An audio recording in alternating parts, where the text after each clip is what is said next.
Welcome to the Coaching Collective podcast, episode 9. So today we have with us Rick Boundy. So Rick is a coach he's from Melbourne, typically known to reside in Asia. And Rick is a big reason why I actually chose to take my business online and expand the way I have, and probably one of the biggest influences and one of the individuals who helped me the very most. Always there to sort of provide support, answer my questions, etc., and ultimately led me on this path. So welcome, Rick. Let us know a little bit about yourself, and we'll go from there. Hey guys, thank you very much for having me on today. Was blown away to be asked to be on the podcast and very Mm, excited. Izzy's first podcast as well, joining in today. mm, So I'm an online coach, but I'm basically a guy that just loves training, done everything wrong you could think in the gym and made every single mistake possible. And I just love working in the industry, helping others achieve the same results, changing their life. And I was at one stage a roof plumber working in a job that I absolutely hated. And then all I could think about was getting to the gym at the end of the night. And eventually I stopped spinning my wheels and decided that I would make the leap and I'd move into the industry. And it has been the best decision I've ever made and forever grateful for those moments. And so I was a PT in person for a period of time and now work fully online and just love what I do, love helping others, love talking all things fitness with you guys, and appreciate being on today. I feel like that's yeah. one of the most important aspects of a coach. You just got to love what you do and you got to love helping people more than anything. And I feel like that's a 100%. big. I haven't known you for as long as Michael and Izzy have, but I feel like that's like something that I picked up off of you, that you just love everything that you do.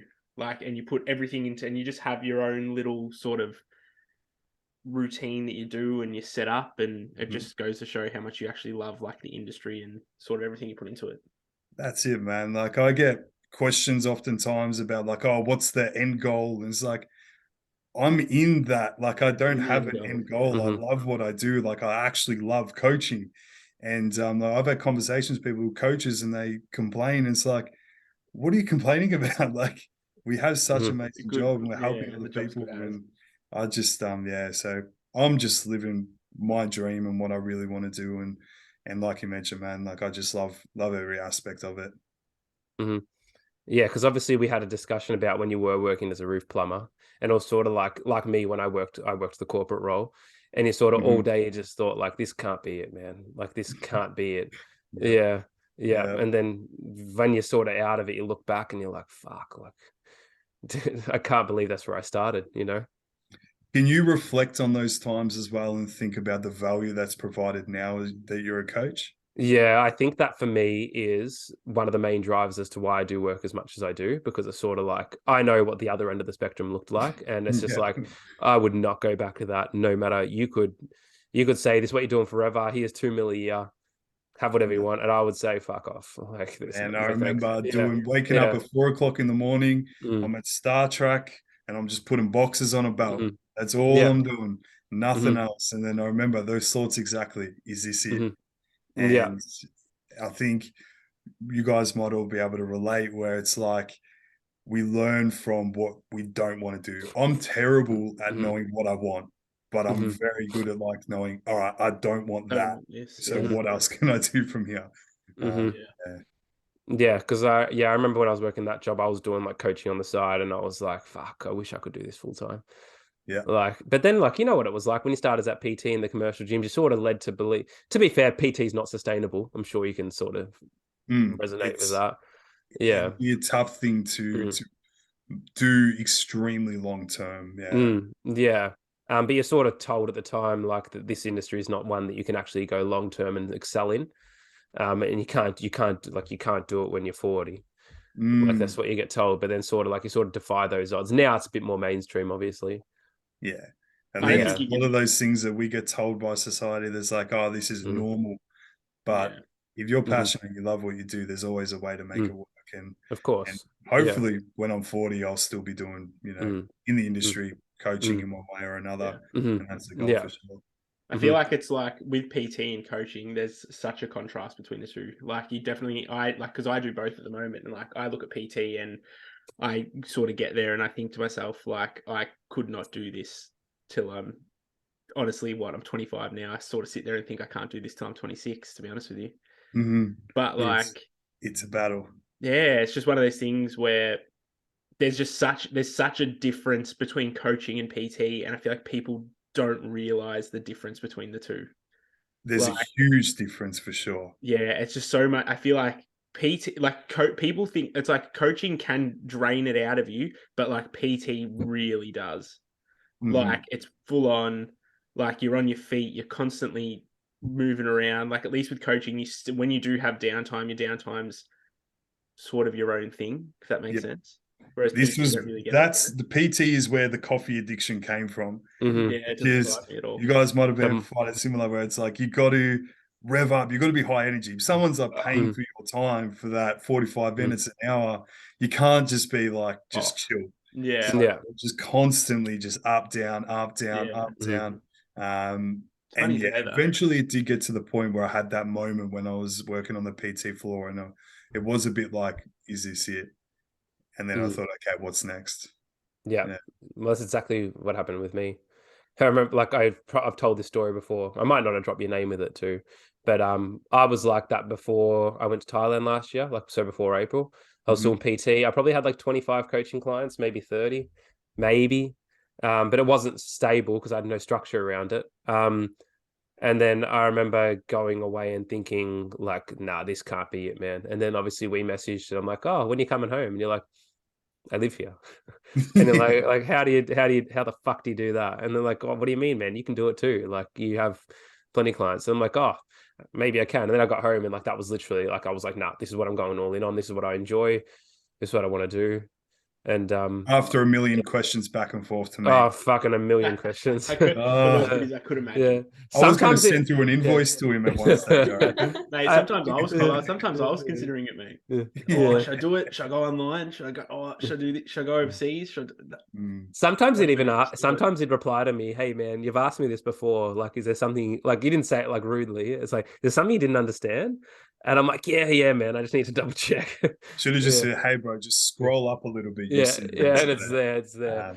But that's so true. Hey, where it's like oftentimes if it's something that's happening to us or it's like our decision, it seems more chaotic or like harder to make. Yeah. But then like from the outside in, we're just like, yeah, you can do it, man. It's fine. You'll be like, why can't you do it? Yeah.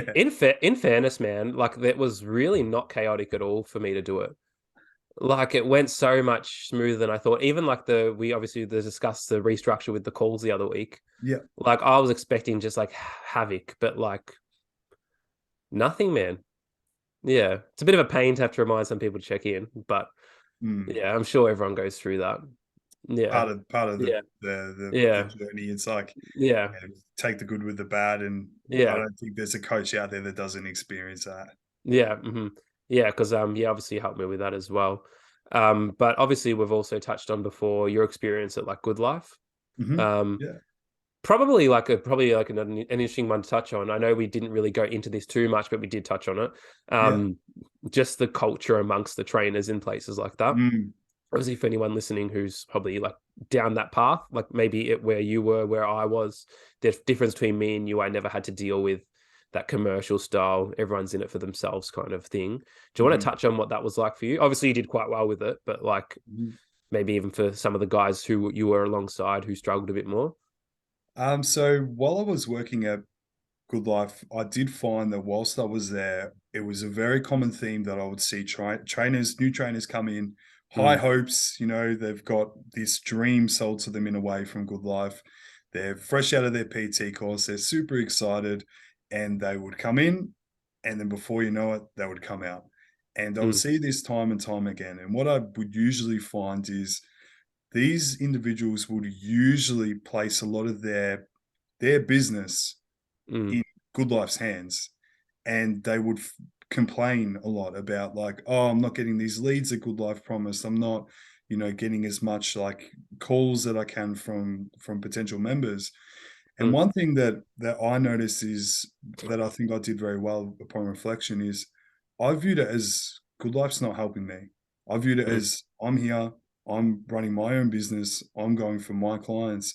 So I would do little things like instead of being in the PT room bitching about whatever and, just complaining about good life, I would go do my programs and I would sit at the front of the gym. So that way I was in plain sight. And Mm-hmm. I would talk to the members. I would go out of my way. I would spend all day at the gym. Like when I first started, I Mm-hmm. think I was spending like some days, like 12, 14 hours a day, just at the gym, just being there. Mm-hmm. And I got filled up pretty quickly. And I remember, I think I got to 26 sessions very, very quickly. And then oftentimes people were asking like, why? Like how do you do that? And it's like the passion, because when I was training with my clients, no one else on the gym floor would be able to see me. I remember members would say like, when you're training a client, like I couldn't even like get a wave into you because I was so invested with them, and I found that would benefit me. So by going all in, helping out my clients and being solely focused on I'm running my own business here, it paid dividends. So if you are working in a good life, if you are, working at a gym that has offered you, all these bonuses and benefits to justify your rent, I still think view it from the lens that you're in control, you're running your own business, and everything's in your control. Everything that goes wrong, everything that goes well. And that's one common thing I've seen. And I think a lot of the times PTs come into the industry with the high hopes that clients are just going to come to them and fall in their lap. And it's absolutely not the case, which I'm sure you guys have experienced the Yeah. other days too. Yeah. It's funny you say that about the whole like people not being able to say hello to you while you're PTing people. Because I spoke to someone the other day at the gym and they said the same thing. She was like to me, oh, like I was trying to speak to you the other day, like congratulate you on your engagement, blah, blah, blah. She's like, but like you were training someone. And she's like, I was like literally yelling out your name and I was like 2 machines over. And she's like, and you just didn't hear me. And I was like, in the oh, zone. I'm like, it's because when like it's different. Like when you're with someone, you got to be invested. They're paying for your time. Like you're not going to be 100%. fucking sitting there talking to the other people. Like, don't get me wrong, it's good when people come up and talk to you, but at the same time, like when I'm training someone, I don't really want people coming up having full blown conversations with me. Like this And that's person's the paying for my worst. time. Like you're cutting into their time. You know what I mean? Man, and I would see PTs on the gym floor like scrolling on their phone, but like not using like an app like True Coach or something like that. Yeah. Like they'd be like scrolling Instagram Yeah. between sets, and it's like, oh yeah, good stuff. It's like, imagine being a member on the gym floor, seeing that. Seeing that. You're like, you've just had a moment where you're like, I need to get a trainer. I want to change my life. And then you look at what's being offered and you're kind of like, well, fucking hell, I'm not going to do Yeah, I know. Yeah. it. I hate that as well because now because we've got the app now as well. When I'm PTing, I just do it on my phone because I'm like, it's fucking easy. I'm not bringing my fucking laptop. I'm not bringing a Yeah, tablet. But like I sort of hate it because like I'm sitting there like punching in their numbers into the app, and I'm sitting there and I'm like, fuck. Are people watching me thinking like I'm just sitting on my phone while I'm training people? What app are you using? Oh, so We're you're using using, Same as yeah. you. yeah. One thing I did, because I had fear of that as well. I remember I'd like look up to buy an iPad, but I was like, I'm not going to walk around with an iPad. Yeah. So I would get my clients to use their app and then put it in. So then I wasn't the one with the phone. Yeah. And then I would get them to put it in, because I know even if I like held it up, it's like, look, I'm putting their program in. Some people still think I'm just scrolling Facebook Yeah. or looking at memes. Yeah. Yeah. Hey, I've seen trainers be on Facebook and Instagram while they're training clients. Plenty of times. Yeah. Yeah. And then it usually bites them in the bum in the long run. And then most trainers, I feel like I have a knack for being able to pick if a trainer's going to last or not. And like one of the things at the moment is sort of like if you're getting sold this pipe dream of being an online coach. You know what the journey was to sort of go online for us, because obviously we had quite similar journeys. Like it is not something that you can do fresh into it. Because I got trainers that I coach / mentor who are sort of like, oh, I just want to do like mostly online. Like I don't really want a PT anymore. And it's like, you have no right to say that. Like, yeah, like you go online, you're in the ocean. Like, do you know what I mean? Like when you're in a gym, you're literally like, Mm. just say they've got 5,000 members. Yeah. Those are like 5,000 leads that are like in the environment that you're working out of. Yeah. All you need to do is be there and provide value in your sessions with your clients. And when you go online, all of a sudden, you're literally marketing to everyone. So if you try to stand out, you really need to be very smart with, your niche and who you actually want to work with, because you can't just work with anyone and everyone if you go online. Where if you work in a gym, you can be the trainer that trains, Yeah. everyone. But if you go online and you try to do that, you end up spinning your wheels and losing clients. It's not a good place to be. Yeah. Well, I feel like the big thing comes down to in the gym, it's a lot easier to establish that trust. 100%. Yeah, They already because know they you. They see see your you, face every day. they talk to you, you're accountable, because like, all right, if this guy's not pulling his weight, I can just go up and talk to him and tell him how I feel. You can't ignore a text message. You can't be blunt to a text message. And then as a result, you get leverage over the other people who might be more qualified, but they don't know if they trust or deliver a high quality service. And that's why obviously with both of us as well, we have like quite strong referral networks because of that trust that we've been able to like establish. Because most of my clients are referrals. And even if they are direct inquiries, they're still like, oh, but I have a friend who worked with you. And it's still like, yeah, sweet. Yeah, you know what I mean? One of the best feelings as a coach is getting that. And just being like, I've heard from multiple people that have said like your coaching's like next level and like your service is amazing. And I think like that is what I ride on. I don't ride on, I shared on my story the other day. It's like new idea, like provide value to your current clients that have already invested in you, get a result with every single client. And then like current trends, like here's a 400 calorie, under 400 calorie Vegeta recipe from Aldi. It's like, is that really going to provide much value? And I think where I was going with that, going for referrals, focusing on your current client base is always going to be much better than always looking for leads. And I have made this mistake in past where I've hired business mentors and they'd give me these tasks to do. And it was all just like focused on leads. It's like, when am I supposed to have time to coach my clients that I want to be coaching? So then I got out of that mentorship extremely quickly because it did not sit well with me at all, because I don't care about working with X amount of clients. It doesn't do anything for me. I want to make sure that the clients that I do work with are getting the service they deserve. Yeah, because when I was working through with my mentor through that stuff, I reached a point where I just said, I don't have time for this, man. Yeah.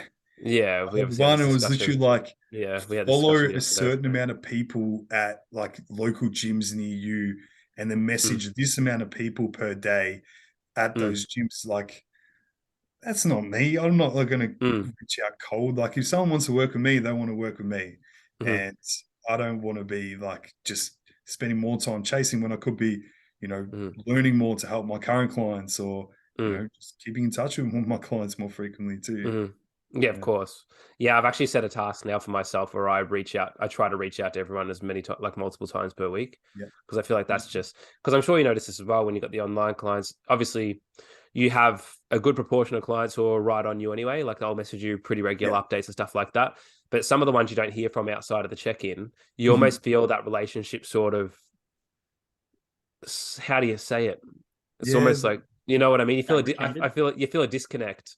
Those are the ones where you're going for a walk and you're just like, are they going okay? Like, are they enjoying the service? Man, I'm laying in bed. I'm laying in bed and I think it. Yeah. It's like, are they doing everything that I'm telling them to do? Like, are they actually following the plan? Yeah. And then even if you message them and then they say like, nah, man, like everything's sweet. Nailing everything. Just like, nah, something's admittedly, like with my coach, I'm probably one of those, especially more recently. When I was in prep, it was a different story. But now it's like, man, you know when I message him? I message him at the end of the week when I say, hey, mate, my check-in's up. Yeah. That's literally all I do. And like when I send that message, I'll send form clips from the week, because then he goes through them on Loom and I'm done. I don't speak to him again because I don't have to. No, but at the same time, it's probably a little bit different because like I'm within the industry. I know what I'm doing to an extent. I speak to Aaron every day. Like I feel like I don't really see the need to. It's like you're just giving me a plan. I'm just following it. Like I'm the same with Joe. Like I just tell me what to do, mate. Check in, man. Unless there's something like with a client that like, because he helps me with some of my prep clients too, that I need to ask about. But other than that, it's pretty much just a check-in. Yeah, I had one guy on his check-in, like he was one of those ones where I don't hear from, and then his check-in was like so happy with the service and how things are going. And I read it and I thought, okay, great. Like, really? yeah. It's Like, I kind guess of like, what you if, know, You're not even when you utilizing message all like of your it. mum and dad and they just like give you like one Mhm. word answers and you're like, Mhm. what's going on? Yep. Like, what have I done It's wrong? like, But that's just their communication style. yeah. Yeah. It's Mm, like you got some clients that are like all emojis, like mhm, they'll send paragraphs with everything, mhm, and then it's like mhm, you got to remember who you're talking to. And mhm, other clients are just like, yeah, no, good, thumbs up, and you're just Thumbs like, up. mhm, Yeah. mhm. It's like, okay. Yeah. Yeah, no, because I have one, for example, who he's done really, really well. And I said to him the other week, like, because his check-ins just like, yes, no, go and sweet, bro. Yep. And then the questions like, just looking forward to see what we have in store this week. And I said, man, just so you know, in the feedback, I'm like, just so you know, man, like, mess me as much as you want. Like, I want to hear from you. I need to know that things are going well. And he just replied, he's like, man, I don't need to message you. Like, I know yeah. what's going on. We're sweet. I just you run the show, and I'm just gonna do it. Yeah. And I'm This like, is well, one if thing you're happy, bro, then I'm happy too. Yeah. This is Mm, one thing I changed in my check-in process where I put the option, but it's like I want the mm, vast majority of all my clients to do it if they can, but I understand if not all want mm, to do it. mm, Where I get them to fill out their check-in form and then also send through a video update. So like mhm, basically a weekly overview, what went mhm, well, any mhm, challenges, goals they mhm, have for the week ahead. And what I find is that the ones that sometimes that go like yes, no, one word mm, answers, then mm, they get on video and I open it up and it's like an 8-minute video and they're just Yeah. like mhm, all over the place, happy as smiley. It's mhm, like, where's this in the text? mhm. Yeah, I know what you mean. Yeah, because we Yeah. have that option there. I've never actually tried it though. Mm. I find just it Yeah. allows the client to go into a lot more detail and Hmm. it brings in a They bit more feel personal inclined to touch as as well. well. Like, Yeah. Like Mhm. I do that with Yeah. when I get to the end of like my mesocycles for training, I do that with my coach. yeah, So I'll send him like a loom of me running through it. And generally in that one, like it's because it's like every 10 weeks or whatever. I like just do it as like a 10-week update sort of thing. So he like yeah, actually Mm, knows where I'm at. And like one of the mm, last ones I sent, because I think the last one prior to this one that I just sent, I think it was during prep. And this one that I sent to him, he was like, I don't reckon I've ever seen you that lively. And I'm like, man, I've only ever sent them to you during prep. Like, I was obviously shit. Like, I was like, it's a bit different when I'm in like off season. Get to eat what I that want. I'm actually reflection. happy. How good are mm, carbs? Oh, mm. How's your reversal going? Were you in Yeah, surplus so now? far so good. So far so good. So Hmm. sort of at the point now where it's settled in, and a Tokyo trip will put a bit of a push up on the weekly weight Mm, average. of yeah. But course. that's all settling back in now and Mm, adjusting back to routine. And mate, being able to have YoPro and Cocoa Pops checks and frozen berries, and mhm. cream Yeah. of rice, and The go little like things, mate. 150 grams of cream of rice flour. Mhm. Yeah. Best. 150. Nice. Yeah, sometimes, Yeah. sometimes. Mhm. Yeah. Are Yeah. I actually you just how long are you back in Melbourne for? I'll be back I haven't booked my flights out yet, but I'll be back here till about mid-May, I reckon. Ah, okay. mm. Do If you you want to just go, come back for like competition season? Yeah, so I've been down just mainly to visit family and then also to keep in touch with prep clients. So I'll be hanging around for their shows. And then once they're done, then I'll be heading off to either Phuket or Canggu, Mhm. sort of and ahhing. I'll probably make that decision after this podcast and just Back book to it. Bali, mate. Mm. Yeah. You know what? If you want to do Portugal, we can meet you there. Yeah, Portugal, that's one of those Mm. things that's been on the Mm. list for a while. And it's like, Mm. and I don't like to say I'm going to do things and then not do it. So I Mhm. might have to just scratch that itch, I reckon. Mm. Yeah. Yeah, that would be it'd be fun if we had a friend as well. Yeah. Yeah. Yeah. I just don't know anything about Portugal. I know See, nothing about Portugal. I've always wanted to do Portugal and like go and see the Azores and like learn how to sail and everything like Done. that. I don't know how Mm. well like Sorted. coaching Yeah. on like a sailboat would go, Mm. but I find it so appealing. We'll make it The, work. the only Sailboat, thing paellas, coaching, mm. good times. The only thing that deters me from countries like that is the time zone. Yeah. Yeah, I looked at that the Yeah. other day. Mm. I think it was like 8:30 at night here, and it was Mhm. like 6:44 a.m. there. Yeah. Mm. Mm. Yeah, Well, so it I was works. talking. No, you go. You go. Go. You go. No, you No, go. it works better than like it's a good enough time zone that you've got your responses lined up for like the morning and night of Australian based clients. Yeah, yeah. Yeah, but it's just a little bit difficult for like that window between like 11 and 5, Mm. depending on how much you sleep, which Yeah. like yeah, because I always said to myself, okay, if I You're go to mindful of your Dubai, own sleep. Yeah, I don't. You know what? You'd be surprised if I go to Dubai. If I was to go to Dubai, I would have to wake up at 3 a.m. to kind of line that up a little bit better. 3, 4 a.m. So 4 a.m. would be 10 a.m. Otherwise, you're not responding to clients till like 1, 2 o'clock in the afternoon, which for some clients, that's not good enough. But I you don't think want them to you feel like set they're the trying to get a hold of you. expectation that you always get a reply in a certain period of time beforehand. Yeah. And what I would probably do Mm. is get clients to check in on the day before. Like I get this, like my tradie clients and like clients that have like jobs they got to start at like 5 o'clock in the morning. They'll check in on a Sunday and then I'll get back to them on a Monday. That's So exactly I what might I just do. do that for Yeah. everyone and just say like, all right, your check in will be the day before, but then you'll wake up and you'll have your response there. Yeah. Yeah. I'm 'Cause also usually, I'm not sure how you guys Yeah. do, but with my updates, it's updated for the next day anyways. the same as me. Yeah. I'm more so mean in regards like text messages, check-in updates, because usually check-in updates, I knock them out between like 9 and 5 anyway. So some people get them first thing, some people get them late afternoon. Obviously, you prioritize according to how you know the client likes it. Yeah. Because like I Maybe know, a good question for your upcoming guest, Dean. Yes, yes. He's got the smaller pool of clients too, and the difference there is his clientele is a lot more. They're like us. Do you know what I mean? Yeah, he's coaching people like me and you. 100%. Yeah. So like if Aaron was giving me Legends. check-ins and texts late, I couldn't care less. You know what I mean? Yeah, it's like they're always like you're always 2 feet in. You're never like one in, one out when you decide to be. You don't need a message of reassurance. I don't need a message of reassurance in the morning. Let's put it that way. But yeah, that's like I was gonna say as well. Like I know, like me and Alana were saying, like how Alana's meant to go to like San Fran at some point this year for work, and it was like I was like, oh, I'll come with you, and then like I looked at the time zone and I was like, fuck, I'm gonna have to like work in the middle of the day. Like the time zone works out, so it's like it'd be like morning here is like middle of the afternoon there, and I'm like, fuck, like that's America's hard because of the date line. Yeah. The date line makes it very hard. So why Asia? Why Asia? Yeah. Why Asia? I get this a lot. So when I think about what I value, it all comes down to values. Like, what do I value in life? And I value training, good quality food, happy people, sun. I get those things. Like, I'm a pretty happy guy. And I vividly remember being in Southeast Asia and just thinking, this is the way life is meant to be. Like everyone is very grateful for the little things in life. I've got good quality food, great weather. You know, I can go to the gym, go past the 7-Eleven, get a nice meal if it's super affordable. But Asia, the main thing is just the quality of life and being surrounded by such lovely people. And I think if I had a similar environment, but the people weren't as nice, I probably wouldn't like it as much.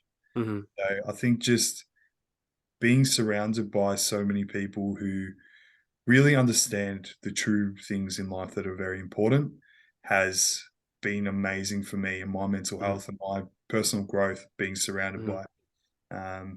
And yeah, I'm forever grateful for Southeast Asia being a thing.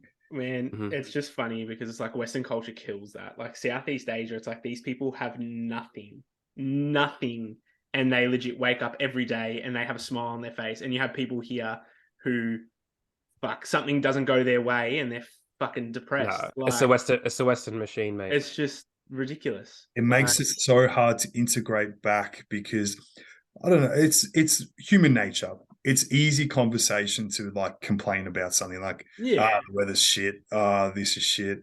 But it's very hard after spending a period of time in Southeast Asia because it's not a thing. Like they don't complain much about anything. You know what? I'll be sitting in a room with like, and there'll be conversations going, and it's all just sort of complaining about work or complaining about the weather or something. And I'll just be a mute and I'll be like, I'm not sure how to integrate myself. You know what though? I will disagree to some degree. So I can be a pessimist at times, you know that. Everyone here knows that. Human nature. Yep. Okay. That was quite the understanding. Don't jump. Don't try and jump the topic too quick. Don't try and jump it too quick. For us. Don't try and jump it too quick, all right? Yeah. No, so you can be a pessimist a lot. Yeah. In Asia, these people might not have finances, but they do have human connection. They Yep. do have the value they value what they have. They Mhm. don't have an overarching ambition, which is not achievable. When I say Yeah. not achievable, I've dealt with a lot of clients, as have you over the years. A lot of the goals that these people have, not strictly fitness related, I'm talking finance and career related, Mm. like without being completely blunt about it, they're never going to happen. But we're sort of led in a direction in Western civilization that if you work hard enough and you stay in this system, that's will happen. But the reality is they probably won't unless you're in that smaller percentage.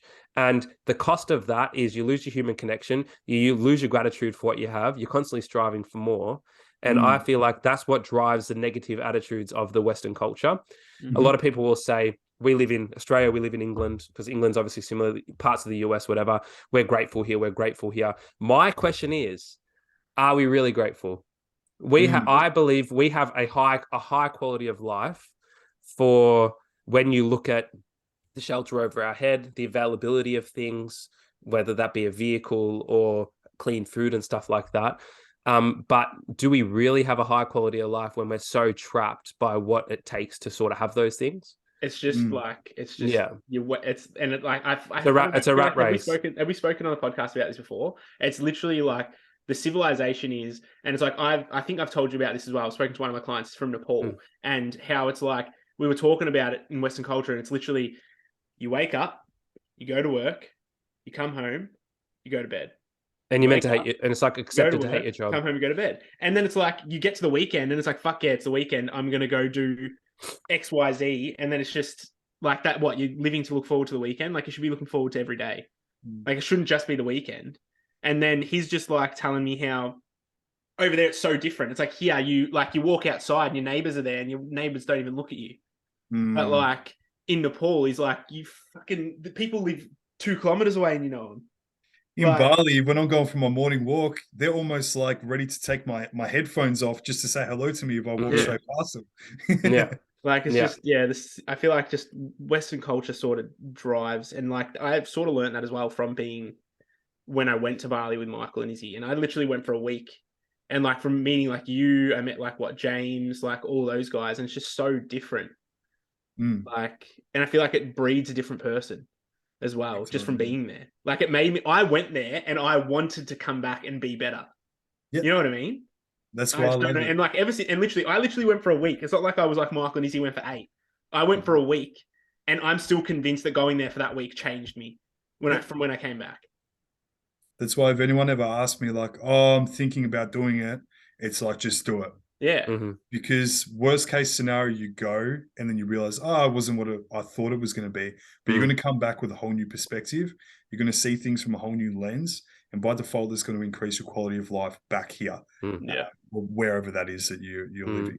living. I did find a similar thing when I did move to Gold Coast as well. Could just be the weather, don't know. But I did find people were more receptive and so would actually say hello to you when you were walking. Like, in Melbourne or like wherever I walk, usually I've got these on. And I remember walking in Gold Coast when I first moved there, and then people would stop me and like go to talk to me. And I'd just be like, yeah, like, what do you want? And then I would literally just wanted to say hello. So yeah, I think quality of life can dictate like how we go about and the energy we bring to the day. And I could say like I definitely have spent years feeling like I was in the rat race side of things. But then once I started taking control of my life and taking control of the work life that I live as well, I found I no longer felt I was in that. I no longer live for the weekend. I would forget what day it is. Like we come to a Saturday and people, oh, what are you doing this weekend? It's like same thing I do every day. I love what I do. I've structured this out Yeah. to be enjoyable every day rather than just 2 days of a 7-day week. Yeah, people hammer me for working so much, and it's like I never like I don't not want to work. Like I never think to myself, yeah, I don't want to work. When I have bigger days, I got a huge day today actually. It's You're sort of just stuck like with me. I'm looking yeah, yeah. I'm like fuck. I'm looking forward to a good sleep tonight, but Yeah. that's not me saying I don't want to work today. Do you Yeah. know what I mean? It's yeah, like I never think to myself like I don't want to do this. The only time I ever think to myself I could do with a break is when I'm tired, which is Yeah. pretty normal, I would Yeah. say. Yeah. And obviously when you get bombarded with, obviously as a coach, we do our coaching, but we also have all the little tasks to deal with, whether that be bookkeeping, whether that be education, etc. Some of those tasks can make it drag a bit, in my opinion, especially the accounting side of it. Yeah. The things we don't value. Yeah, exactly right. And yeah, like, no, I was gonna say, and I probably used to be one of those people that used to hammer Michael a little bit and be like, mate, you just work too much. Like, I just feel like you work too much. Yeah. And it wasn't until I sort of realized how much I like enjoyed this job that I was like, now I know why I work so much. Bro, like I can't sit down and watch a movie. If No, I I put can't a either. movie on, before you know it, my laptop could be like in another country and somehow end up in my lap. Yeah. Yeah. I can't remember the last movie I watched start to finish. Yeah, no, neither. Yeah. Besides, Movies we go too to long, the man. theaters. Yeah, we go Movies are to too the long. theaters, but that's more just for a night out Yeah. than anything else. We try and watch movies, but it generally ends up like within the first 15 minutes, we're just bored of it, so we're asleep. Or like That's Mayo. They just end up asleep. They don't even get bored. yeah, or like Background noise. Michael's back like replying to somebody else's like message at like 12 a.m. or something like that. Like just anything else he can do instead of watching a movie, like he's doing. Yeah. Can relate. Yeah. But admittedly, like my quality of life in Bali was substantially better. The value of like the human connection element that I had was like, don't get me wrong, I have good human connection with my clients, especially because I train with them quite as regularly as I can. I actually said to myself this week, I'm taking a week off it because like just by the time you're going to the gyms, you sort of have to do it at a certain time to work around them. This week, I'm like, no, this week I'm just doing my thing, training when I want to train. Besides Saturday, I think. But just the ease of getting human interaction over there was like so much better than what it is here. And that was when I was working Tuesdays. Everyone there as well. I feel like the biggest thing that we found compared to here was how, like Michael found this especially, was how supportive everybody was. Like it wasn't like you were in a competition with everybody. Like even with James and like everybody over there, they're doing the same thing, but like it's like a big push, like it's a big support. I remember Michael coming back from a dinner and it was like 1 a.m. and he's waking me up and like he's like shaking me awake to tell me all this stuff that like all of these tips and all of these like things that like we have to get on and like do because it's just like this overwhelming amount of support that like all of these guys had like helped Michael with. Whereas here, like sometimes I feel like I can't even talk to like friends who do the similar thing, like a similar thing without there being some sort of like competition or it's the tall poppy syndrome. I don't know, man. It's one of those things like I posted about that as well while I was over there. And it was like me and Michael, when we were there, I don't know how we didn't end up training. I think you and Michael didn't end up training Rick because you were going. But we trained with James Board. You were. Yeah. And we were training with James Board. And James Board, like, James Board, 7 a.m. on Sunday. Fuck. Yeah. I remember he said, like 7:30 Sunday. And I remember thinking, yeah. And I remember like he was just telling us everything. Didn't matter. It didn't matter what it was. And then like you come here and it's like you hold everything to your chest. You don't want anyone to know what you're doing. You don't want to know what you chat. You don't want to know this. You don't want to know what you do. You want to know. You want to know what? Even I withhold information from people here. Admittedly, so do I, because the funny thing is, I'd never do it. I never did that while I was away, or with certain people. Like with you, I'd never withhold information, for example, and other people that like I have like it's like a mutual respect for, and like I'm going to say that a lot of that is due to the fact that I feel like a lot of people that try to get that kind of information out of me, it pretty much just kind of using, like it's using me. Comes from a bad spot. I've had clients like milk me of everything that I've got, and then they won't even acknowledge that I coached them. Yeah. Do you know what I mean? Yeah. And like it's terrible, but that's kind of how it is. Give me 1 sec. I got to mute these notifications. I feel like the big difference between like here and over there as well is like if you help somebody here, you're not sure whether or not like they're going to help you back. Whereas like over there, you're pretty certain that like if you scratch like their back, they're going to scratch yours. Yeah. And it's like the support I think that just both ways. I think that just comes down to the assurance of the human connection that you've established. Yeah, big time. And that's a big part of like the the product of your environment, and that's another reason why I love it so much. Because one of my biggest fears was that going over there was going to somehow result in my work life being affected. But if anything, it helped it more. way better. Surrounded by people Yeah. who are inspiring, that they understand the balance between work life, but also, even though there is minimal work life balance, if you really want to push yourself and do great things, but there's that good foundation there where they lift each other up, and it's like a team effort. Where oftentimes, like even especially when I did move to Gold Coast, I sort of did feel like I'm running my own ship here. But when I was in Bali, I sort of felt like, I'm on this journey with all these other people. So if anyone can get the opportunity to spend a bit of time in Canggu, Bali, if they work online, or there's always a way you can do it, even if you don't work online, I would highly encourage it because it's infectious. Yeah. Bringing that back to a society that might not have it as much is only going to pay dividends for everyone else around you. Like, I'm definitely a lot more present as well. Like, I used to be all up in my head all the time, but then now coming back from there, like, I understand the value of connection, and I used to argue and say like, oh, I'm an introvert, and I'll tell myself that story. But then now, ever since going overseas, I've come at things with a whole new lens. So I remember after me and Michael the first time we met up with you when we were in Bali, I remember we left and I said, wow, like I've never spoken to somebody in my life and it's felt like such a breath of like fresh air. Like it was just so calming. Like the waiter was pretty good, hey? Yeah.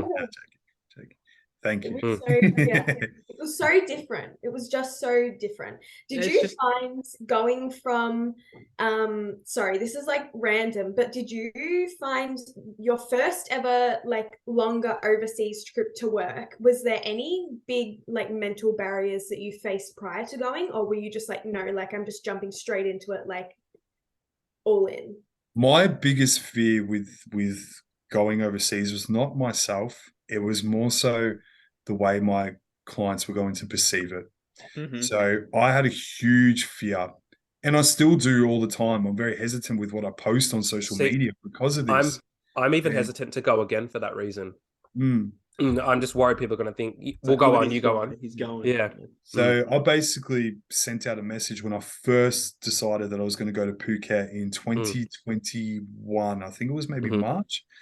And I sent a message and I like made it like bold, like this is not a holiday. Please do not like hold back messaging me, keep in contact. This is not a holiday. I'm not here just enjoying life and that's it. I'm forgetting about you guys, because I wanted them to know that. And that was probably my biggest roadblock. But then I think once my clients realized that, okay, he's still on it. He's not just, doing what many in the industry do, as I'm sure you guys are aware of, and take 3 days to get back to a fucking message, and it's just bullshit. So that was my biggest fear. And then I can say that from like a close proximity to the move, but there was years of me just like ruminating on the idea, obsessing on the idea, but thinking it was never going to be possible. I'd watch all the YouTube vloggers, and I'd watch them like they were these like super people that like I could not become ever. And that was never going to be me, but it was like the idea of it like gave that dopamine release. But then there was be moments where you're like on the back of a Gojek and you're just like, oh fuck, kind of all just happened. Quick question, when you did do that and you went to Thailand, when you went to Phuket the first time, how many clients did you have online? At the moment, I think I had about 50 clients. Okay, so you were still you still had a significant amount to make the call to go. Yeah. You went in 2022, not 2021. There we go. Yeah, 2022. Nah, because we were in Bangkok when he was there.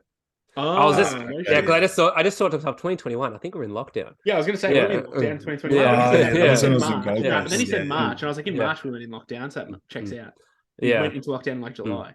Because I had the fear around the perception of me going away as well. But like I've said to you before, it's not because you're going away that you're worried about the perception. It's more where you're going to, because obviously everyone associates Bali with beachside, beers, holiday, tattoos, like whatever else you want. And then to think that you're going to go there and not do that, it's like they don't believe it. But my productivity was the highest it's ever been when I was there. Like I couldn't have managed the workload like I was there with calls, like we were doing here. If I did it here, I would have gone insane. Man, because I got my big backpack. I load that thing up with everything I need. exactly the And same. for every 10 meters I walk, there's a cafe I can work from. Yep. So, Man, I used to love that. My $5 Yeah. breakfast and coffee. you just suck go in. for a stroll. You are just so much more productive. Man, It's crazy. I get so much shit done when I'm traveling, man. And we got less distractions too. Like we don't not no that events. probably No don't events. even get invited to them anymore. But like, Yeah. like, oh, we got this event, oh, this, christening, whatever. Like all these things that we got to go to and like pull us away from, our energy from things that we could be putting towards like work life. Like I do like that aspect where it's almost like I have full control over my routine in a way. Yeah, I loved not having any obligations. I thought that was the best. And the thing was, my downtime, and I'm sure you're the same, my downtime was spent well. So like I'd finish up for the day, let's say it was 5. So usually I think while I was there, I was doing 5 till 5. Like obviously we know the situation with that. We've spoken about it plenty of times. With Harvey coming up for air. I'd finish at like 5:30, we'd be on the bike, just going for a ride. We'd go to the beach, like we'd get a massage. And like that was like, and even just explored new areas. And that was refreshing. That was like downtime well spent. So at the end of the night, when I put my head down, I was like, cool, I'm ready to go for tomorrow. As opposed to here, your downtime's scrolling, TV, like whatever else you want to be. Looking up new ideas is usually for me. Like I'm big on even just the old like exploring just like topics that don't mean anything, because I feel like that's good for the mind and it keeps me engaged. Yeah, which it would be for sure. Like I think yesterday I was looking up like the carnivores of Fiji, the cannibals of Fiji. Like Fiji was one of like the last cannibalistic societies. Can we share the screen and get Michael's search history? You definitely don't want to see that. Pull it up. I want to see the rest. And that was like that to me is like stuff that I engage in, but like realistically, it's a waste of time. That's not rejuvenating, that's it's not refreshing. You don't need as much downtime because you get so much more from your downtime. And then like you said, you have your little rest and you're like, all right, let's go. There's nothing beats riding around on those bikes. I don't care what anyone says. Nothing beats riding the bikes. I miss my fluoro red and blue rim and Max so much. Yeah, no, damn, I miss it, man. We always say that we miss it. Like it sort of took a while to settle in where it's like, all right, I'm ready to go back now. But yeah, like off Europe. Yeah, I don't even know yet, man. I haven't really decided. I was actually looking forward to talking to you about it today. Yeah, I'm like, I think Izzy gets a say this time. I think we can go to Europe. Yeah, I'll come to Portugal. I so too. Yeah. I love Asia, but I feel as though I just want to explore like wider, because I've never been to Europe before. So I would love to just do it for a little bit. And then of course, at the end of the year when Michael competes, go back to Asia. Is that a first release now that everyone knows Michael's competing? Yeah, it was the first release. Boom. We'll see if he competes. Nah, I think pressure's on, big dog. I genuinely think I will. He asked me the other day if I wanted to compete with him because he knows he'll beat me, so he's probably just like, yeah, I'll get him. I've been pretty happy with myself. As long as I beat Rick, I'm happy. Yeah, as long as I can get ahead of someone, I can beat Rick. You'd probably beat me. Not yet. Yeah. Yeah. Joe just keeps yelling at me in my check-ins. Yeah, you said you never wanted to compete. It was something that never really like gravitated towards me because I love the journey. I love living like I'm a bodybuilder, but like the getting up on stage thing never really was one that I really desired. Like I was like, I'm going to. It was more like, oh yeah, maybe. But then now it's kind of like, okay, I'm coaching some competitors. My coach keeps telling me every check-in we need to get you on stage. So I'm kind of like, you know what? And I don't want to be the sort of individual that, is coaching clients through competitions, and I haven't done it myself.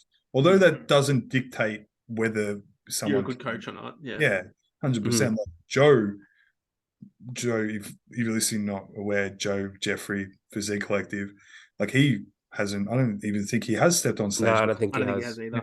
Like he only coaches competitors. He often talks about his bad genetics too. Yeah. Oh, I'm the That's a same. cop out. It's a Yeah. cop That's out. what. That's I think. Right, okay, the so guys, biggest blessing Rick in says he my has bad genetics. Rick says he has bad Can you share the genetics. screen? Get on his Instagram share Yeah. screen. Do it. Mate, I it's don't just even all know how to. I filters. don't know if I can share the screen I'll on do when it. it's on Here, record. let me. Yeah. Oh, Look. I can't do it. Yeah. Look, Anyway, go if on. I didn't train, I would be a skinny, fat, 60 kilo. So would as me. I, and I wouldn't be But- skinny fat. I'd be fat. Yeah. I would I'd that be too, skinny bro. fat. I've Yeah. got. Oh, trust me. I was 107 kilos and I was 17 Mm. years old. I can put it on very easily. Mm. Very easily. Yeah. My main reason that I wanted to compete is I feel like I need that deadline in order to channel in. As soon as you don't give that to me, like it's very easy for me to just let life get in the way, let business get in the way. Especially between like managing these two and like obviously having a higher load of clients. So I just think, well, I'm a coach, the bodybuilding can take a back seat. So I thought by having that deadline, that's great. But I have a handful of clients. I got a heap for next season A. Obviously, we say that now. You never know how it all comes to fruition. Mm-hmm. But like at this stage, I think it's looking like 6 or 7 just for men's IFBB, which is huge for me. Big, and I man. thought December 2nd. Oh fuck, that's the date now. Like if I pick that show, yeah, that's all being dropped. yeah, that'll be the date roughly where most of these guys start their prep. What better way to show these guys, That like you to can do it inspire for. these guys, than for me to do it at that very start of it? Like That's they're gonna sick. see me and they're gonna be like, "Fuck yeah, let's go." So And just it'll all be timed fresh well. in your mind Yeah. too. So you have so many like reflection points where you can help them through their journey where they're like, Mhm. I'm struggling with this. You'd be like, oh yeah, Mhm. I was just struggling with that, and this is what I did to help overcome. Rick, Exactly right. Rick, Yeah. he's got to start getting all his meals in first. Oh, we Yeah. skipping meals. No, I fit them all in. He's Last night, cramming- last night I had he's two. I had cramming 2 at meals. once last night. Right. I moved up to 5 meals a day, and I'm more of a 4 meal a guy a day. But I'm Oh, like, I'm no, actually having this debate with myself, but yeah, go on. yeah, Sorry. yeah. I'm like, no, okay. He's giving me 5. Aaron, when I say to him I want 4, he says like, I can put you at 4, but like, fucking come on, mate. So it's also I'm gonna try the 5, but like, I do struggle to eat 5 times a day, like just Why?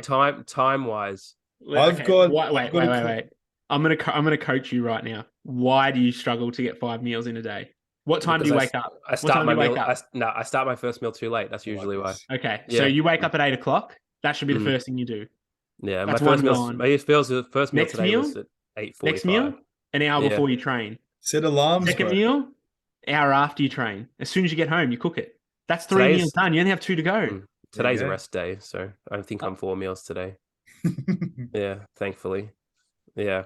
No, I don't know. Yeah, I'm sure you. I've always preferred 4 meal concept because 4 meal concept is literally like 9, 9, 1, 4, 7 or whatever you want it to be. Yeah, and that usually works well for me because you know what it's like as well. I don't know what you're like, but for me with meals, if I'm working through check-ins and I have the meal ready, I'll just say to myself, I'll just do one more first, and then I finish it and I think, oh, I can do one more. There's And no then- way I'm putting a meal ready, like making a meal and just leaving it there. I gotta eat that. Oh thing. man, But- no. I do understand, like, if I have a meal and I've got like a lot of check-ins to go through, Yeah. it's like I dropped down a couple of gears and I gotta gotta rev myself up a bit more because after having some food. But you might have to take some advice from one of my clients, Anthony. He blends his meals. Nah, fuck that. All of them. Yeah, Yeah. blends his Fuck. meals. How many Everything. calories? How many Tuna, calories is he on? chicken, broccoli. How many calories is he on? At the moment, not much. He's That's even worse if he's doing 3.5. No, he doesn't do it now. He's 3.5 weeks out from prep. Okay. So, but with his off season, he was blending all his meals. Yeah, Mm. not all his meals. Yeah. Basically. I think I have one guy on 8 meals a day. I feel like trade work really plays well into your meal frequency as well. I was saying to someone earlier. Yeah. Because your day is so heavily structured with whether it be your breakfast, obviously you have breakfast, you got your smoker, you got your lunch, you got your afternoon, some of them on the afternoon, they get home. So like I find getting in 6, 7, 8 meals for a trade worker is a lot easier than getting in that for a business owner or a like corporate kind of worker. Yeah. I used to only get one break a day when I was a roof plumber. Yeah. But what I would do, I would take up 2, and I don't know how my digestion put up with this. I would take up 2 Quest bars, sometimes 3, and eat them like as a break on the go. Yeah. But and you can have your meals already in like a esky, and like you can get in your car as you're driving home, chip away at that. Yeah, sure. because a lot of these guys that I deal with, they have like set breaks that they have to take. Obviously, with like let's say an office worker, they can stop whenever they want and really eat. But like I said before, like you're pumping through those check-ins and you have to actually physically tell yourself stop. I find with those trades, their boss is literally like, all right, 15 minutes. And it's like, well, fuck, I may as well eat. You know what I mean? Yeah. It's just like less resistance. They do it. If they have to do it, and I sort of structure it in, and they will make it happen. But with the trades, there's no resistance.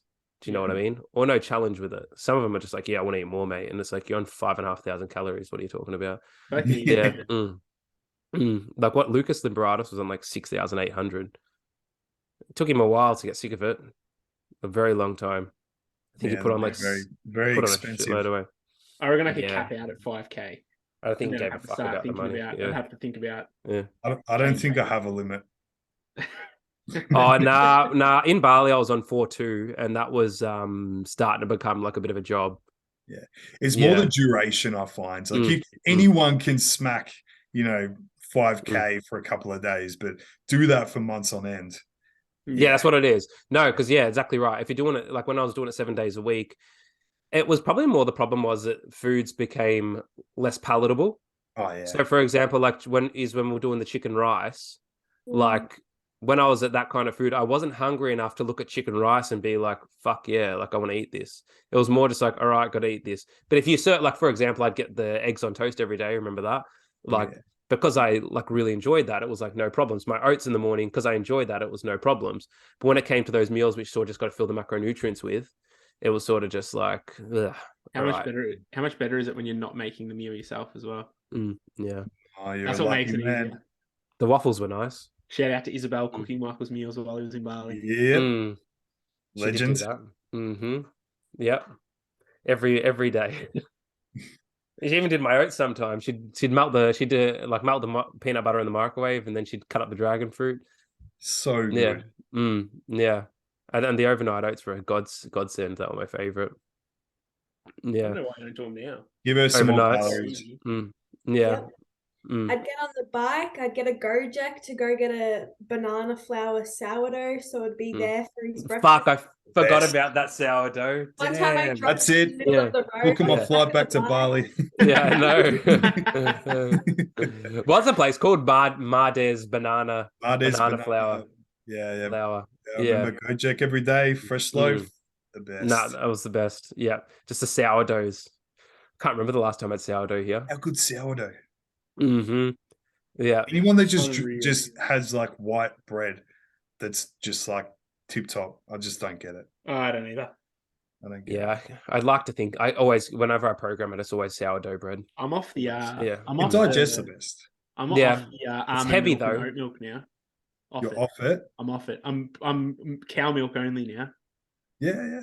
Yeah. You're going to go carnivore soon as well? You know what? If I wasn't bodybuilding, I'd genuinely be carnivore. I would too, legit. Yeah. I wouldn't be carnivore, but like I would be eking on the edges of that. Maybe, of course, fruit with every yeah, that's what I mean. I'd still do fruit. I do some fruit, like I do berries and stuff, but I reckon I'd be just meat every meal. Like one of the red meat. One of the boys I used to having kangaroo again is the best. You reckon? I love it. I can have a red meat sauce with the same like basic macros as chicken breast. I like kangaroo burgers. Yeah, and the meatballs as well. Yeah. Kangaroo meatballs would go. Yeah. One of the boys I used to coach, we sort of parted ways just because he had a little bit of health stuff to focus on. And he went carnivore because it was in the best interest of his. It wasn't really in the best interest of his health stuff. Basically, we tried to manage it through like typical diet, like and going through that and supplementation, whatever else. It was like it was a thyroid related issue, and he just found that it was too intricate to avoid certain elements of the diet, to do this, do that. So he sort of said, I just need a blanket rule. And obviously carnivore sort of fit the bill. And then obviously we started coaching through carnivore, and then he sort of priority shifted. He's like, look, man, like, I think I'm going to do this, like just do this by myself, just train more casually, whatever. He did. I messaged him the other day, man, killing it. He loves it. He's progressing. He reckons he's still in as good shape as he was when he stopped. Like health-wise, his markers have improved significantly. Enjoying it because he just tries always different cuts of meats and all these new things. Obviously, he's tried some pretty rogue stuff, which he said he wasn't the best, like your crocodile and shit. But Yeah, I'm all about that. I'll eat anything, so I'm definitely completely carnivore out. I literally started in Bali is when I first started eating liver, and placebo or not, the placebo works. I feel better after I have it. I don't know. There's something about it. I just feel like it's funny you say that, because this is when the whole fucking Liver King thing was a phase, and it was like I bought the liver capsules, and I'm convinced in that period where I was having those liver capsules was the best I've ever felt, and I haven't felt as good since. If the placebo works, the placebo works. I typically just get the Maybe we're gonna beef. get back on that. I get clients, and I typically get, and myself, I'll mince up the beef. I get the butcher to mince the beef mince with the beef liver. So I just go like a 5-to-1 or 10-to-1 ratio. I can do 5-to-1, and I think it's not a problem. And there is substantial differences with that being incorporated. Obviously, from a nutrient density perspective, the vitamin A drive's very, very high. Methylation process supported and stuff. But I had to cut that out because my blood iron spikes. I've told you about that. Okay, so I don't even really eat red meat. That's my only, Michael, because of you, and you got me Paz from my last bloods with my irons are a little bit high. I barely eat red meat now. I reckon I eat it 4 days a week. Yeah, because I'm paranoid that it's going to spike.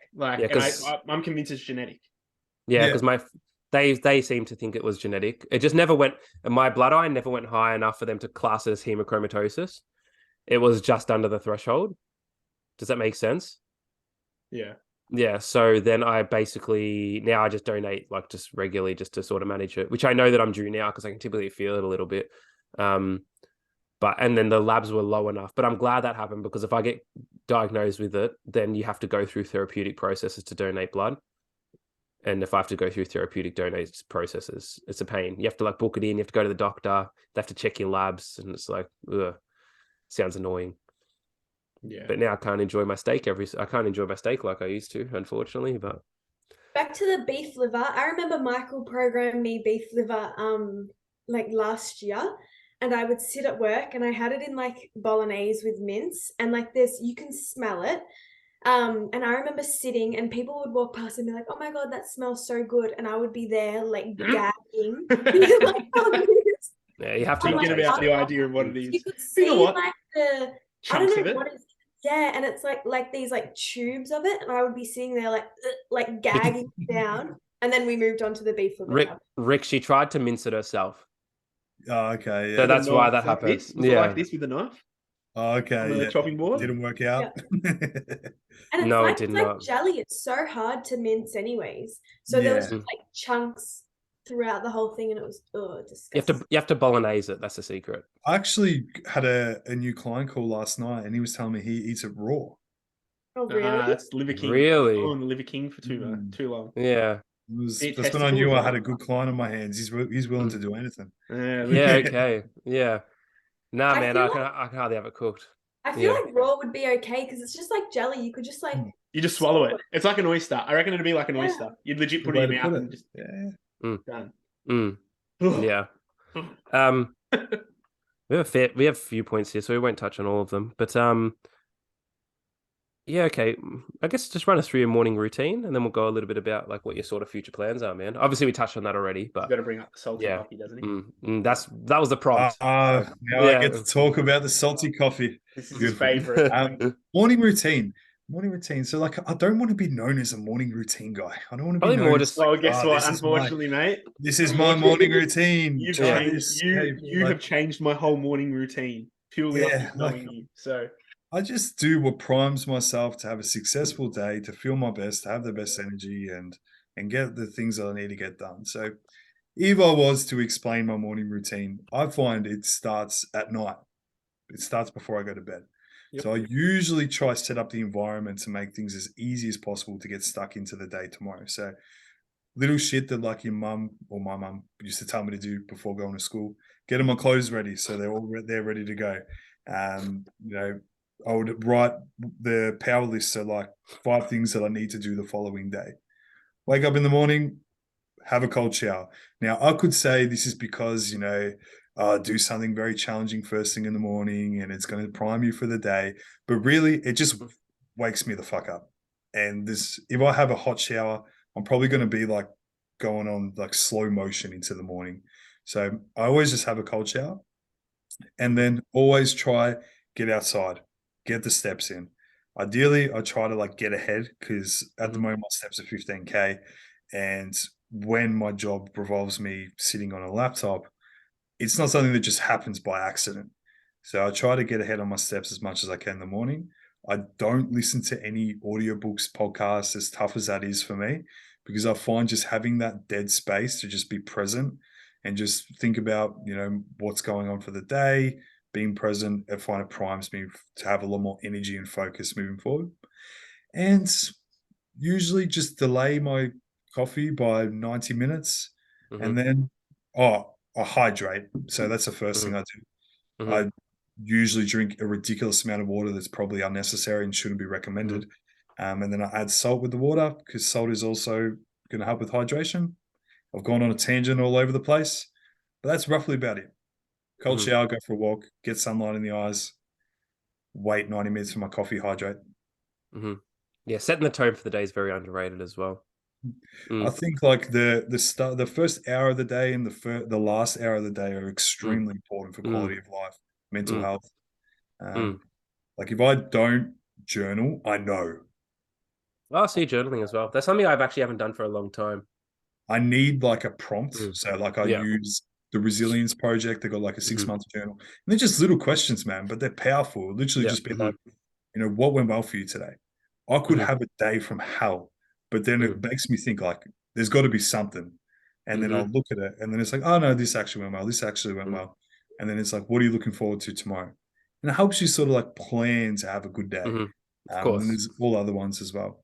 So like usually if I'm like all up in my head, more stressed out, more anxious than usual, I'll like look over at my journal and it's like day. It's got Monday, Tuesday, Wednesday, all the days. And it'll be just say a Thursday, and I'll look over and I'll say like the last one I did was on Monday. It's like okay, that's what's going on. How do you navigate like client messages within your like morning routine? So do you have like boundaries, even like regarding your night routine too? Do you have boundaries as to like when you wake up, like you don't look at your phone or reply to messages for like half an hour or anything like that, or do you just jump straight on like from the minute you're awake?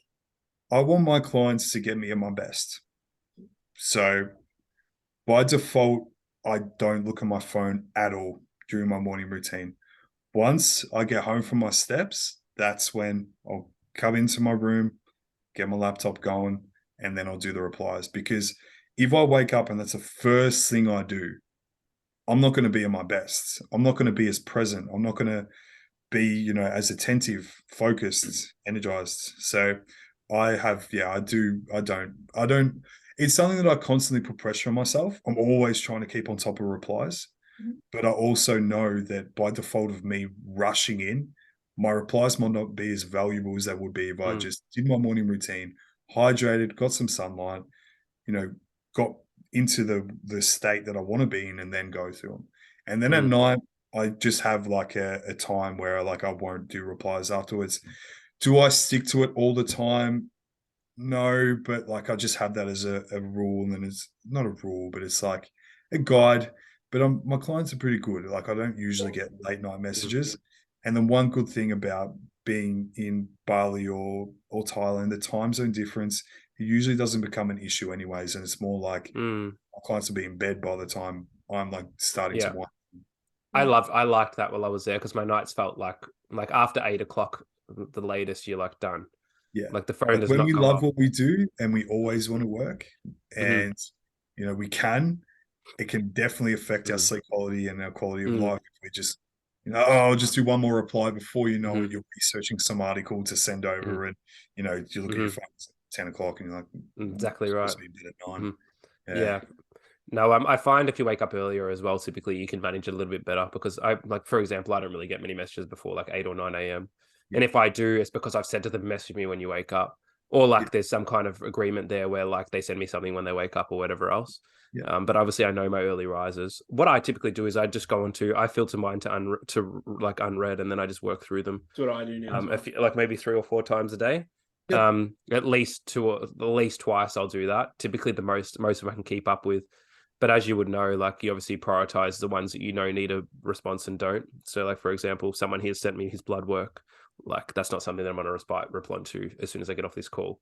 That's something I'm going to look at later. And then when I give him a proper response, I will. But then as opposed to what else have we got here? Well, nothing super important, actually. That's nice. Do you guys have anything fancy in your morning routines? I do the cold shower now as soon as I wake up.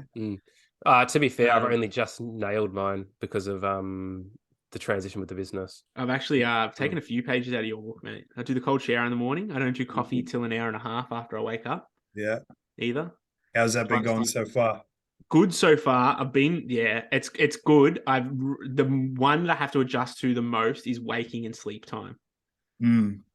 Because the social jet lag, as I like to call it. Yeah, it's not so much even that, man. It's like I'm like, yep, we're going to bed 10 o'clock. Let's go to bed at 10. We'll wake up at 6, and then I get into bed at 10, and I'm like, I'm not sleeping now. What am I going to go to sleep for? Like, I'm not even that tired to go to sleep, but I feel like I just need to.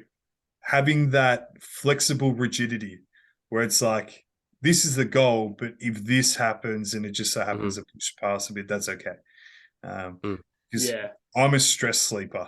So if I set like hard rules, like I'm going to be in bed by 9 o'clock and I'm not, like that stress is going to impact my sleep quality. Yeah. Admittedly, so the problem also I have of the evenings, right? So let's say like I'll say 9 o'clock onwards. To me, I've always been someone who goes to bed a little bit later. I wake up around maybe 8. That time for me is like my time where like I don't have anything to worry about. Like I don't feel inclined to do work. I don't feel inclined to have to reply to clients. I will, as he knows, but like I don't feel like I have to. Like I don't feel inclined to be productive. So like that's my like not my favorite time of the day. That's the only time of the day where I really feel a sense of relaxation. So I do like to do things I enjoy, and that typically does interfere with my routines. Yeah, but like it's a bit of a double-edged. What's the saying? Double-edged sword. Yeah, is that the saying? Yeah, you sort of can't win with it. But yeah, what was I going to say before that? The other thing we were doing, obviously I was telling you in Bali, I was doing the delay of the coffee like for a few hours. Started using Yohimbine, and so I went back to having the coffee with the Yohimbine first thing in the morning. And now it's like the habit's done. Like I'm 2 coffees deep now, and I've been up for 4 hours. Yeah, because now the first thing I do, because I literally comes that crash. I'd wake up, coffee machine, Yohimbine down the hatch, coffee, and they'd be good to go. Yohimbine might offset that crash. Yeah, well, I'm not using it anymore, but now it's just like carried over. Man, I didn't even honestly feel like Yohimbine does anything. But supposedly when you pair it with caffeine, the efficacy is a lot higher. So I thought, which means you're not having enough, mate. Probably not. Yeah, just double up, bro. Yeah. Best approach, I reckon. What's the most Yohimbine you've taken, Rick? Have you taken it? Honestly, I can't even remember what the dosage was because it was so long ago. It was like Tony Huge, you know that guy? Yeah.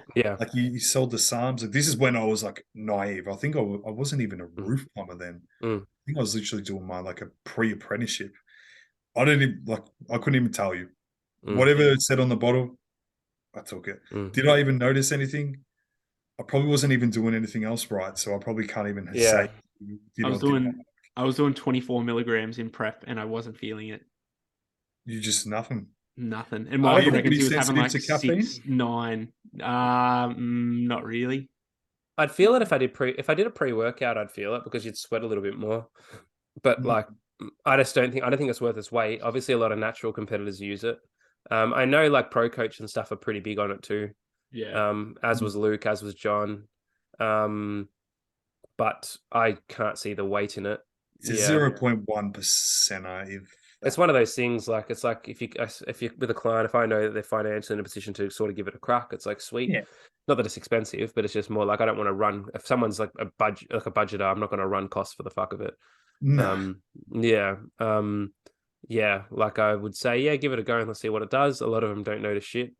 Most of them don't notice shit. But like again, at the same time, a couple of the girls that I've had run it for preps, they did really, really well. So that could be a part of the puzzle. Who knows? The females could be more responsive to it potentially. Yeah, well, typically they are supposedly, especially with Clen and stuff too. I can't say I have a lot of girls that have used Clen, but certain receptors they fire. Something. Yeah. No, I've heard that before, but I'm not too sure. It's a question Yeah. for Joe, not me. Yeah, because I know with females, you sort of the first point of action is probably to more so take that kind of approach with like lipolytics in like a small dose of growth, T3, Clen, yohimbine. So there's probably some case there. Yeah, probably not something that I'd want to go into too far because I'd get caught out. Yeah. Yeah. Yeah. Well, thanks for jumping on with us today, man. We really appreciate it. I reckon we could probably do a part 2 of this. I'd be more than happy to. Yeah, because I had about 8 points here, and I think we touched on 1, 2, maybe we'll say 4. Wait. We didn't even get to the bottom of the salty coffee. Why are you doing the salty coffee? Yeah. Oh, yeah, we didn't. Why do I do the salty coffee?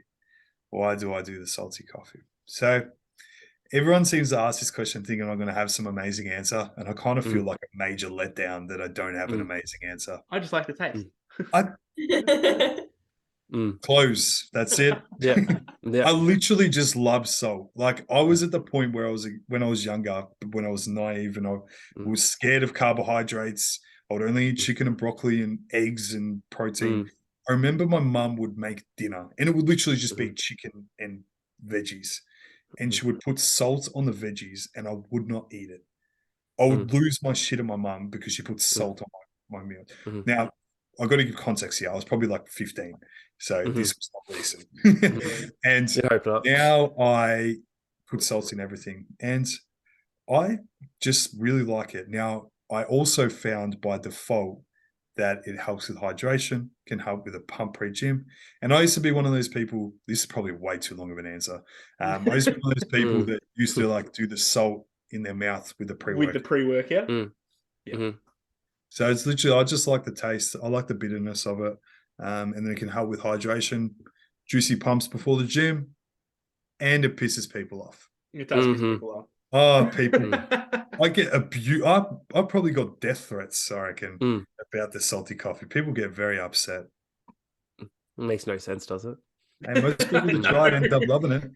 Yeah. Oh, I do it. Yeah. Whenever I have it out. Anyway, man, here I'm using Nescafe pods here, so it's nothing fantastic. Man, I miss my long blacks. I'm like salt on my oats, salt on fucking honey on toast, like everything.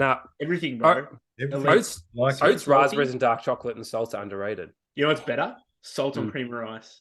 Yeah, bro. Yeah. Bro, I put like a whole mountain of salt bro. on in it. Prep, that was like my fucking savior. You get a big chunk of like dark choc with like some salted caramel protein, bit of berries, all the salt. Fucking great. Cinnamon, yes or no? Yes. Man, cinnamon. You know what I used to do when I prepped the first time? I used to cook fish in the oven and I'd put cinnamon on it. Yeah, I'm like that with cinnamon, like with salt with cinnamon. Bro, kind of weird. The best on everything. I'm not even gonna lie. Yesterday I put it on an apple because like cinnamon and apple's nice. I'm glad because I literally like thought like they got the oat sachets and like cinnamon. Yeah. So, like, let's see if this is actually good. It was actually it is good. Fucking oath. Oh man. Yeah. Up for my pre-workout meal now. Yeah. Cinnamon's going that. Cinnamon chicken rice. All that insulin sensitivity. Yeah. Yeah. All right. Well, sweet, man. Thanks, man, for jumping on. We'll do 100% do it again soon. Thank you very much, guys. It was great chatting with you and looking forward to part 2 if you don't decide that maybe we won't get him back on. We 100% we will. I'm thinking about you know what? We'll do a face to face in Canggu, hire out a booth. That would be sick. Yeah, that would actually be really cool. Yeah, I'll fly down for that. We'll get some motion protein waffles as well for the display. I'll be peak surplus there. A couple of salty coffees. Beautiful. Fuck yeah. All right. All right, man. Have a good day. Thank you. All right. Thank you very much, guys. Yeah. Yeah.